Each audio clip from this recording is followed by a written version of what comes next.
The Ghost in the Red Shirt by B.M. Bauer. The proper way to begin this story would be to assure the reader, first of all, that I have never believed in ghosts.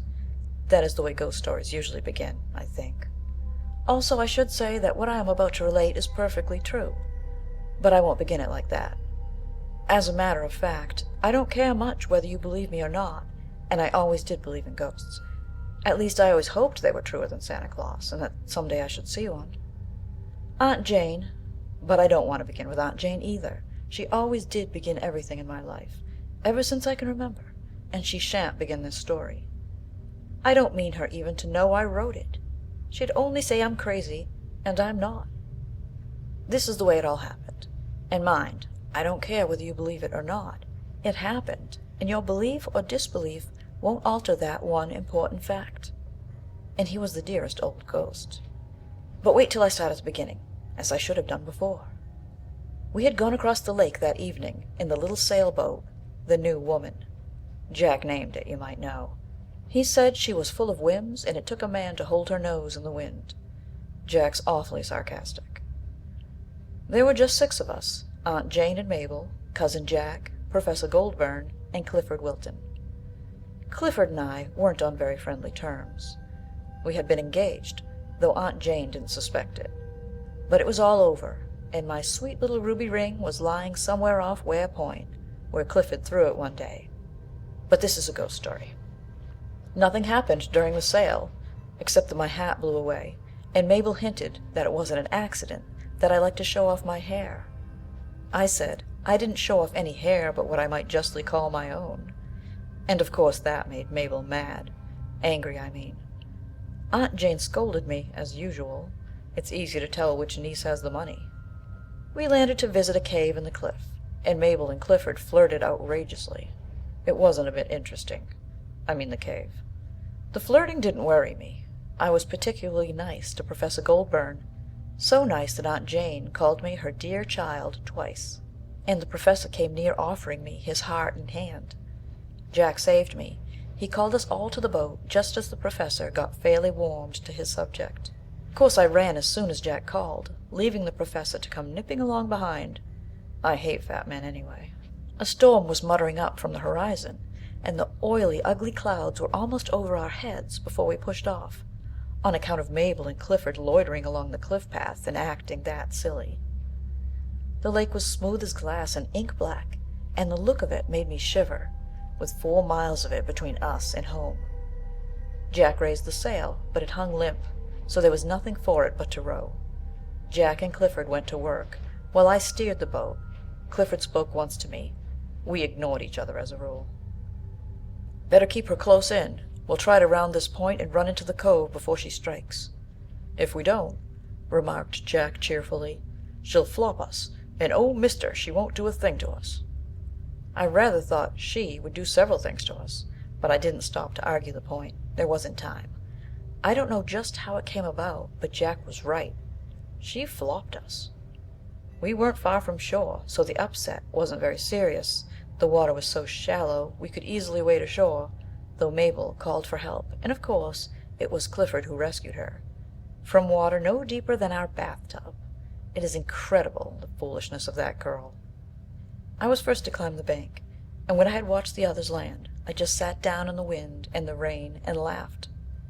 Mabel says I will probably laugh at my own funeral. I'm positive I could have laughed at hers just then. The idea of a great overgrown girl like her, she weighs 150 pounds if she weighs an ounce, sobbing on a young man's shoulder, and the curl all out of her hair, and the complexion washed off her face in streaks. It's a wonder she didn't turn Clifford sick. But then, men show dreadfully poor taste at times. I don't suppose I was very entrancing myself just then. But thank goodness, my complexion will bear washing.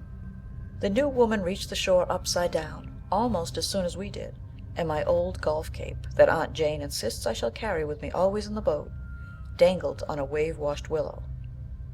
Jack waded in and rescued it, and Aunt Jane's little gray shawl. Her green umbrella's gone forever, for which I am very thankful. Mabel's sailor hat washed ashore while we stood there, and Clifford got that. Then Jack remembered that there was an old cabin near there, and we found what had once been a well-trodden path leading back from the shore into the woods. We followed it dismally, with the lightning to guide us. Jack led the way, reciting, "It was night.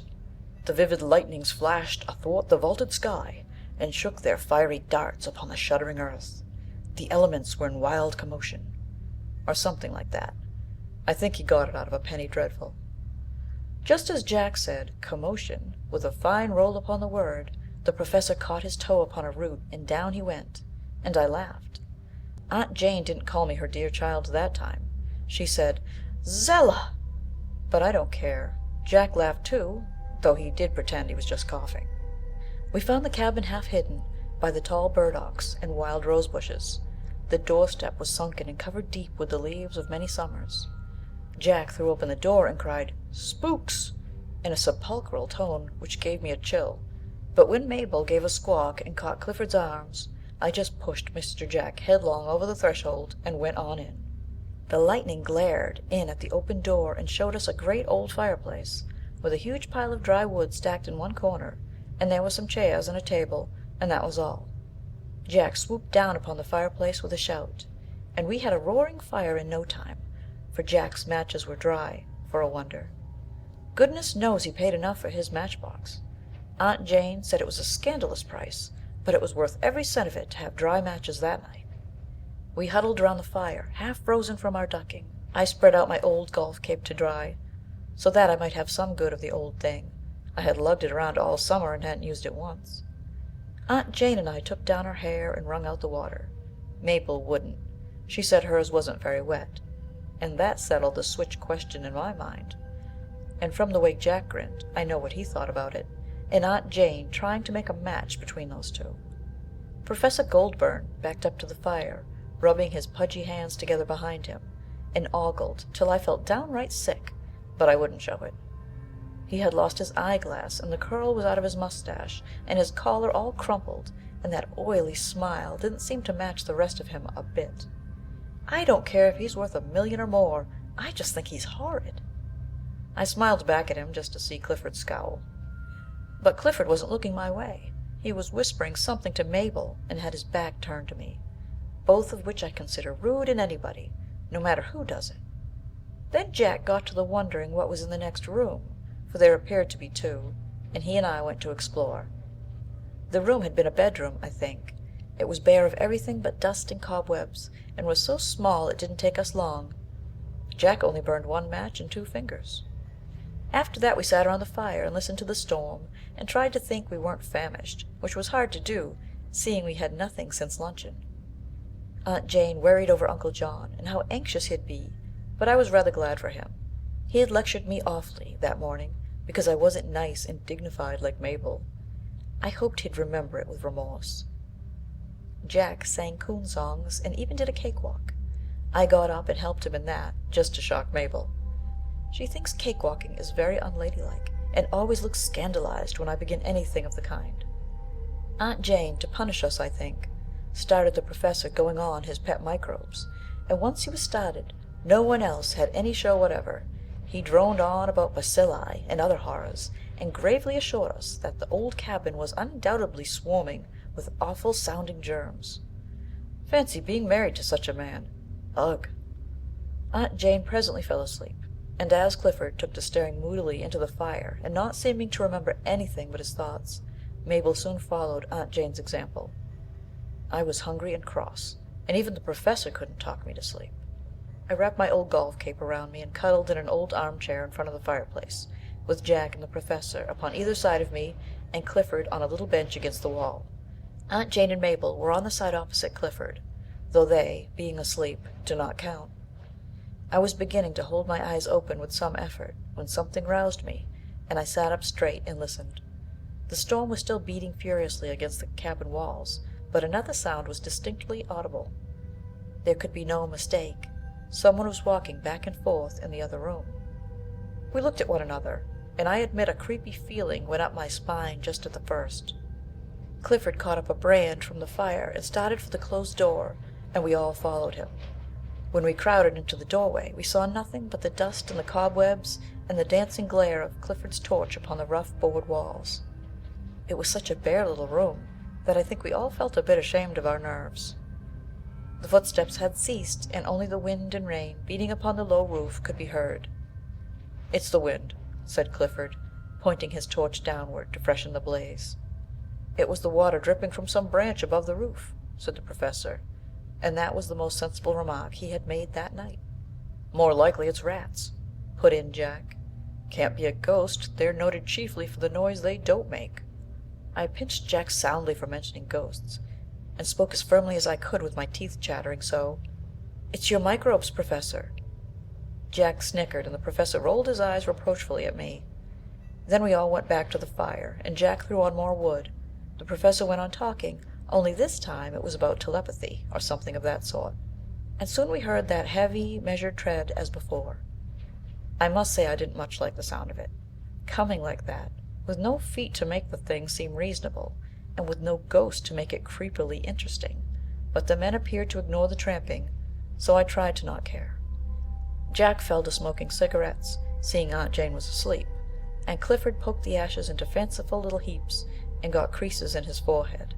He did look glum, and no mistake, but I couldn't see that he was afraid or anything like that. After a while my eyes went shut, just for a minute. I could still hear the Professor's voice droning like a big bumblebee, when suddenly he stopped short in the middle of a sentence. That was odd, for he does love to round out his sentences nicely, even when he is interrupted. I opened my eyes and looked at him. He was gazing, with mouth half open and with eyes full of fear, at something behind me. Well, you know how it is when someone begins to stare behind you. If you were to be hanged for it, the next minute you'd turn and look. You couldn't help it. I turned in my chair, and brrr, I went cold all over, with little prickles in my scalp.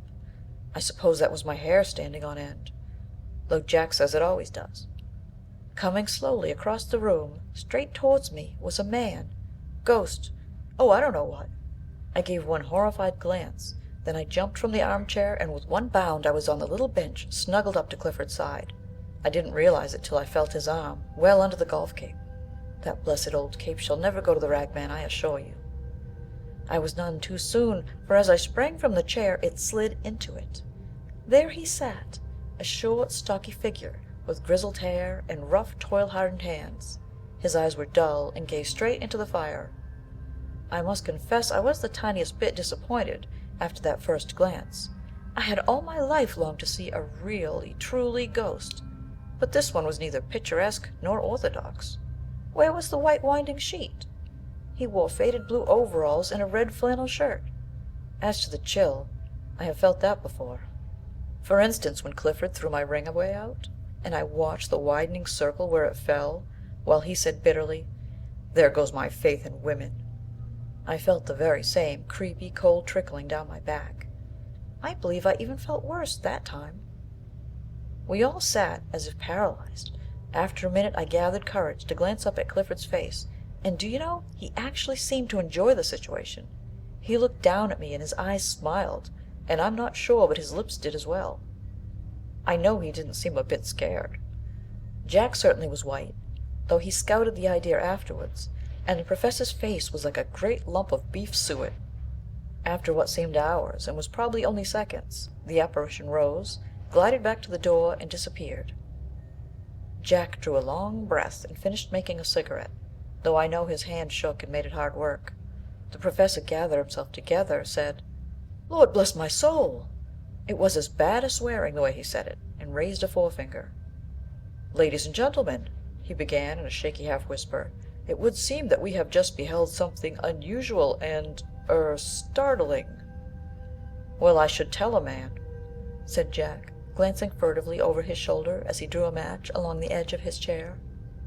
"Now," continued the Professor hurriedly, somewhat steadied by Jack's composure, though I'm certain that was only assumed, "I would suggest, in the interest of scientific research, that before anything is said upon the subject, we each in turn write a brief description of the, phenomenon.